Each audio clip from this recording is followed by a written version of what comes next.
সব সবজি দিয়ে শীতকালে একবার হলেও আপনারা এই রেসিপিটা ট্রাই করতে পারেন। এটা যতটা মুখরোচক ততটা স্বাস্থ্যসম্মত, আর বানাতেও খুব বেশি সময় লাগে না। শীতকালীন সব সবজি দিয়ে এটা খুব সহজে তৈরি করা যায়। এর জন্য আমাদের প্রয়োজন চিনি গুঁড়া চাল, ছোলার ডাল আর মুগের ডাল। আপনারা চাইলে এখানে যে চাল দিয়ে ভাত রান্না করেন সেই চালটাও ব্যবহার করতে পারবেন, তবে চিনি গুঁড়া চাল দিলে টেস্টটা ভালো হয়। আর এখানে নিয়ে নিয়েছি কিছু সবজি: ফুলকপি, কুমড়ো, টমেটো, মটরশুঁটি আর গাজর। আপনারা চাইলে এখানে আপনাদের পছন্দ মতো আরও সবজি অ্যাড করতে পারবেন। আর মশলার জন্য নিয়ে নিয়েছি এখানে রাঁধুনি, জিরে, আদা আর কাঁচা ঝাল। এগুলো সব বেটে ব্যবহার করতে হবে। তারপর এখানে আমি একটা কড়াইতে তেল দিয়ে দেব। এর মধ্যে সব সবজিগুলো ভাজতে দিয়ে দিতে হবে।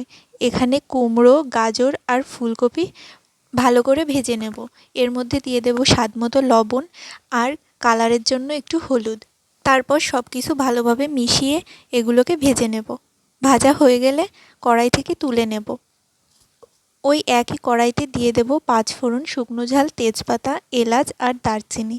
এই মশলাগুলোর কালার চেঞ্জ হয়ে আসলে এর মধ্যে ওই বাটা মশলাটা দিয়ে দেব: রাঁধুনি, জিরে, আদা আর কাঁচা ঝাল বাটা।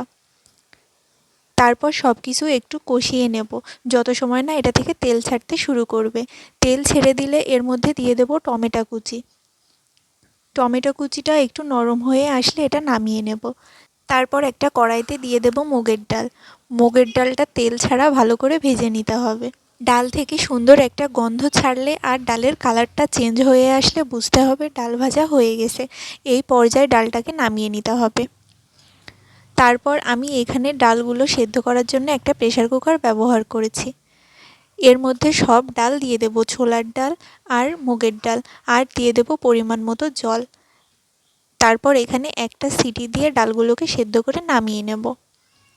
এরপর কড়াইতে আরেকটু তেল গরম করে এর মধ্যে দিয়ে দেব চিনি গুঁড়া চাল। এই চালগুলো একটু ভেজে নিতে হবে। চালগুলো থেকে না যত সময় গন্ধ ছাড়তে শুরু করে তত সময় ভেজে নিতে হবে। চাল ভাজা হয়ে আসলে এর মধ্যে দিয়ে দেব পরিমাণ মতো ফুটন্ত গরম জল। এখানে অবশ্যই গরম জলটা ব্যবহার করতে হবে। আর দিয়ে দেব হলুদ আর স্বাদ মতো লবণ। তারপর সব কিছু একটু মিশিয়ে নেব আর একটা ঢাকনা দিয়ে ঢেকে দেব। চালটা একটু ফুটে আসলে এর মধ্যে দিয়ে দেব সেদ্ধ করে রাখা ডাল। তারপর সব কিছু আবার একটু ভালো করে মিশিয়ে নেব। চাল আর ডাল যখন একটু ফুটে আসবে তখন এর মধ্যে দিয়ে দেব সবজিগুলো, যে সবজিগুলো আমি ভেজে রেখেছিলাম। আর দিয়ে দেব যে মশলাটা কষিয়ে রেখেছিলাম। এই মশলাটা এই সময়েই ব্যবহার করতে হবে, এতে করে খিচুড়ির ফ্লেভারটা খুব ভালো আসবে। আর দিয়ে দেব সামান্য একটু শুকনো ঝালের গুঁড়ো। তারপর সব কিছু মিশিয়ে ভালো করে ফুটিয়ে নেব। আর এখানে আমি 1 টেবিল চামচ পরিমাণ চিনি ব্যবহার করেছি, আপনারা দিতে না চাইলে সমস্যা নাই। আর দিয়ে দেব এখানে মটরশুঁটি।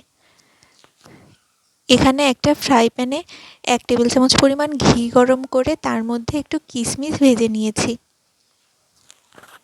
এখানে অবশ্যই ঘিটা দেওয়ার চেষ্টা করবেন। ঘি দেওয়ার কারণে খিচুড়ির ফ্লেভারটা চেঞ্জ হয়ে যায়।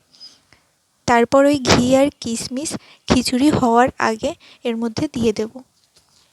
খিচুড়িটা হয়ে আসার আগে এর মধ্যে দিয়ে দেব 1 টেবিল চামচ পরিমাণ মতো গরম মশলা গুঁড়ো। তারপর সব কিছু মিশিয়ে নিলেই আমাদের তৈরি হয়ে গেল সবজি খিচুড়ি। শীতকালে অবশ্যই আপনারা এই রেসিপিটা একবার হলেও ট্রাই করবেন। আশা করি আপনাদেরও খুব ভালো লাগবে। ভিডিওটি ভালো লাগলে লাইক, কমেন্ট, শেয়ার করে দেবেন আর পেজটিকে ফলো করে রাখবেন। এতে নতুন কোনো ভিডিও শেয়ার করলে আপনাদের কাছে নোটিফিকেশন যাবে।